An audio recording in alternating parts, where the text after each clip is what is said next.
SmackDown took place from Birmingham, Alabama last night, and you started the show off, and it's worth mentioning they had Corey Graves and Michael Cole as the commentators, and we know the controversy Corey Graves has been in this past week, so with Mauro Ranallo, I just wanted to bring that up.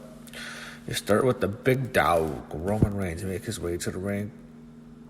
He says it's a day late and you have leftovers in the fridge, mentioning Thanksgiving, and of course, Thanksgiving was yesterday, so Thanksgiving, or it was on Thursday, so Thanksgiving's over now. They have to mention Thanksgiving like so many times on this damn show. Anyway, he responds to the crowd, and he says NXT and WWE did a good job. He wants to thank his team. He thanks Ali, Shorty G, and Braun Strowman. Roman says there was one dummy on the team, and knew who that was. And then all of a sudden, King Corbin's music plays. I'm just groaning like, oh, I don't want to see this fucking loser. Well, there's Corbin. Corbin says Roman should have come out and apologized. Baron says it was fearless leadership that won it for SmackDown. He eliminated 2 people, and you got him eliminated. Roman did, and of course the team won. And Roman reminds Baron that he didn't. He gave Baron a Superman punch in the spear, which got him eliminated in the match, if I remember correctly.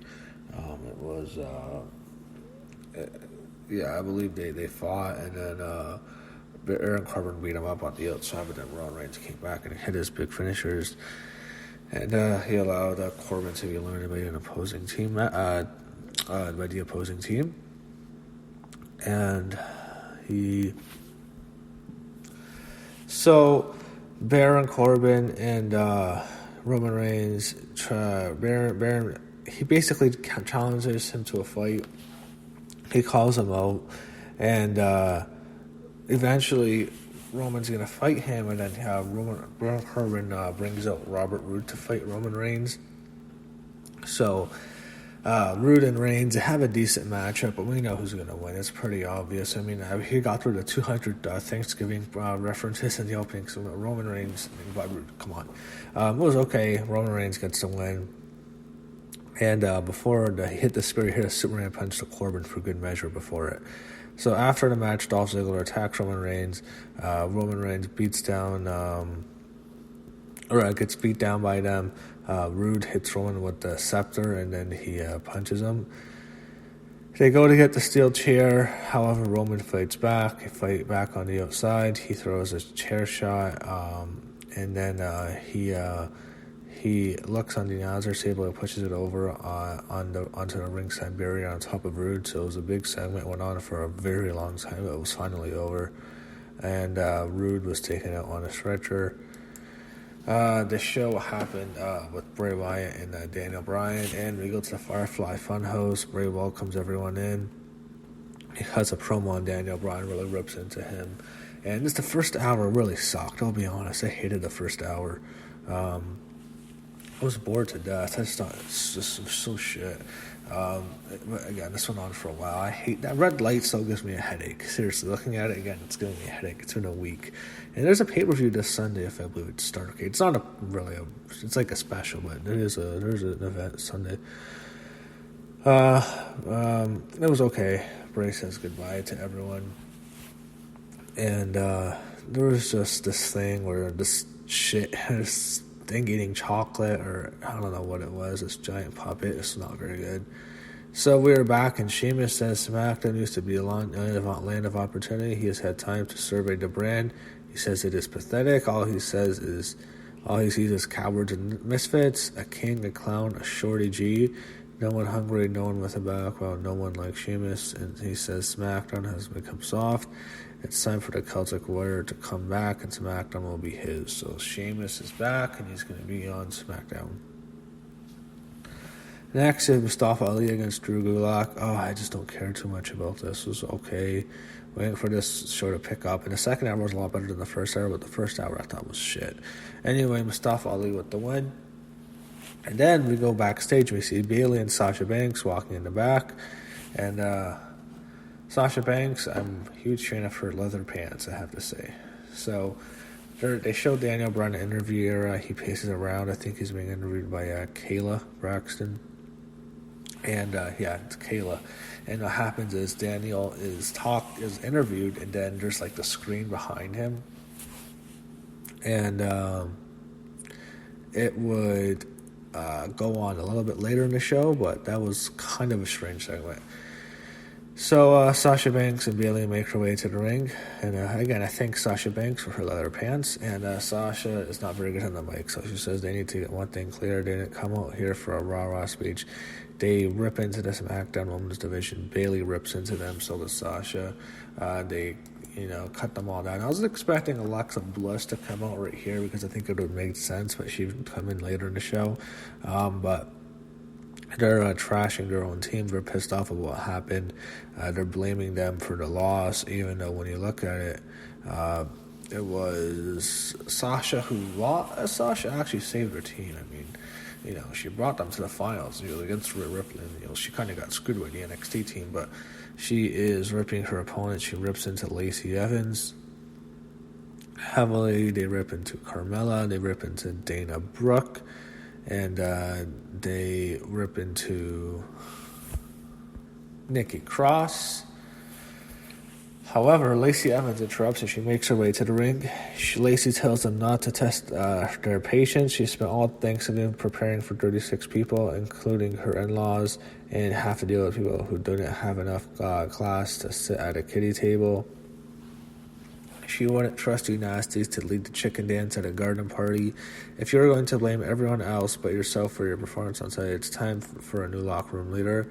A woman with class, woman who wouldn't tap under pressure, and she takes a shot at Bayley. And then what happens is Sasha Banks and the fans start chanting, "You tapped out" to Bayley. Sasha gets in Lacey's face and shows the sass, and Lacey. As soon as Sasha got on her face, Lacey immediately hits the big woman's right and knocks Sasha Banks out cold. Bayley's surprised. She doesn't go after Lacey. She checks on Sasha, but Sasha sold it well. She KOs Sasha Banks, and as Sasha's retreating, Lacey Evans goes up the ramp. So, hey, she gets her revenge on I guess. I don't know what Sasha ever... I guess Sasha's calling her out, but I'm not too excited. Sasha Banks and Lacey Evans, meh. Who cares about that? So they go backstage. You see Kayla Braxton with Daniel Bryan now, and she asks if Dan Bryan is willing to accept Bray Wyatt's challenge for the title match. And then on the screen behind it, we see the Firefly Funhouse come on, and Huskus is at the dinner table. He says he ate too much for Thanksgiving. He's going to explode. He will feel better if Daniel plays with him again. Bryan tells Huskus the story of Thanksgiving is wrong. Bryan says Huskus can stuff his face up to all he wants because he can change Daniel Bryan can change you. And here's a few steps. And they show Bray Wyatt working out, and he's doing the Muscle Man dance. And it was just, it was pretty good. It was good. It's really different. I liked it. That was fine. I don't know what their next match is going to be, but I guess it would be at TLC. We know who's winning that, but it was a good segment. Up next, you have Mandy Rose and Sonya Deville in the ring, and it's going to be a singles match. It's Sonya Deville against Nikki Cross, and before the show, Mandy and Sonya were ripping Nikki Cross on Twitter. And Nikki comes out, and then Mandy Rose gets on the mic, and she says she doesn't like to make fun of the way people look, but you look at her, she looks like the cold plate of Thanksgiving leftovers, which is just, that was awful. It's a shitty line. So Nikki Cross and Sonya Deville is basically a quick match. There's nothing much happened there. You see Mandy Rose is on the apron. She was expected to get involved. However, Nikki Cross gets an inside cradle on Sonya Deville. 1, 2, 3, Nikki Cross with the win. After the match, Mandy attacks her and Sonya beats her down too. They're kicking her, and then Mandy hits a knee, and they're going to attack her more. And then all of a sudden, we see the return of Alexa Bliss. Her music hits, and it was a decent pop, I'd say. She makes her big grand return. First time we see her on SmackDown on Fox, actually, on Friday nights, actually. And she comes out and she beats down Sonya, and then she slaps Mandy Rose in the face, and then her and Nikki Cross hit a double DDT, and Nikki Cross is thrilled to see her best friend Alexa Bliss. Who isn't thrilled to see Alexa Bliss? She looks fantastic, by the way. Unbelievably cute. I've just noticed that. She's beautiful, but her face, she is like the cutest chick, and she's smoking hot at the same time. It's nice to have her back. And her and Nikki Cross is thrilled to see her. She hugs her for a while. So Alexa, babyface Alexa, we're really going to get into full force now. And I think they're in for the four tag match. Asuka, Kairi, Sasha, Bayley, Nikki, Alexa, and who's the last team? I forget the last team. That's strange. I don't know why I did. But it's for the four-way tag match at Starrcade. That's going to be good. So Daniel Bryan looks at The Miz, and they show him backstage, and Miz, I hate this. Why is The Miz trying to bother Daniel Bryan? Who gives a fuck? Maybe it's just The Miz is going to cost Daniel Bryan a match, and then he faces Bray Wyatt and gets destroyed too, but I don't care about this stupid shit. They should go backstage, and they show Drake Maverick talking to Dana Brooke. Dana Brooke doesn't have much to do on the main roster anymore, but he's trying to entertain her and trying to get her. And Drake is trying to hit on her, and I don't know, it was fine.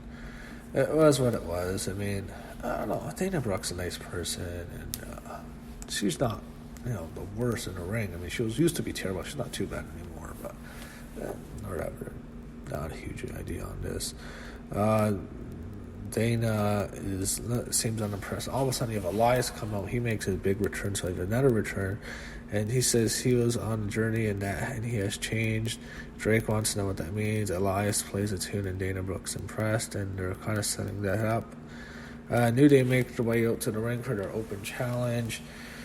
And they talk about Thanksgiving dinner. Like, oh, stop. Okay. Big ass, who's going to accept the challenge? And Sami Zayn comes out, and he comes out with Shinsuke Nakamura and Cesaro, who are now a team. I'm not going to recap Sami's promos. Promos are cringe. Anyway, you have Cesaro and Shinsuke Nakamura, who are now a tag team with Sami Zayn against Big E, Kofi Kingston for the SmackDown Tag Team titles. Went on for a while. It was a good matchup. It was entertaining. It was, again, you can say it's a little bit too long, but it was a good matchup here. It was not the last segment. It was the last match, though. Eventually, you have Cesaro getting cracked with a Trouble in Paradise 1, 2, 3. New Day takes the win, and they retain their tag team titles. Daniel Bryan walks in the back as we go to commercial. So Daniel Bryan's in the ring, and he says Bray Wyatt told him if he wanted another title match, all he had to do was let him in. Other people gave him unsolicited advice, including The Miz told him not to because the Fiend will change you. Daniel says that yes, the Miz did, and maybe you guys brought it back. So Dan Bryan has one question for you. Bray Wyatt challenged him to a title match. Does he accept? And the fans chant yes. He leads them in the big yes chant. Really fun. However, we go back to Firefly Funhouse again. Bray says, Miz is right. If you go through with this, you will change. Remove your mask, show your true form. It's only fair because you made me change. You helped me build this place. Remember, he certainly does. Bray says he almost forgot the best part. He promised a new face tonight. He's a man of his word. And this is cool. Lights go down, and then it goes red. The Fiend appears from under the ring, and Daniel Bryan punches and kicks the Fiend. The Fiend applies the mandible claw and pulls Daniel Bryan under the ring, but Daniel Bryan escapes his grasp, but the Bray continues to beat down Daniel Bryan, and he rips hair from Daniel Bryan. It was pretty good, and there's a new title belt, I believe, for Bray Wyatt, custom title belt. I forgot to mention that. It looks really cool, actually. It's basically the Fiend, the mask in the middle of the belt. It looks actually really badass. So that was it. That was SmackDown. So an eventful show. That's what happened last night. It went from Birmingham, Alabama, and that recaps the week in WWE. And I think you have a live event. You have Starrcade this Sunday.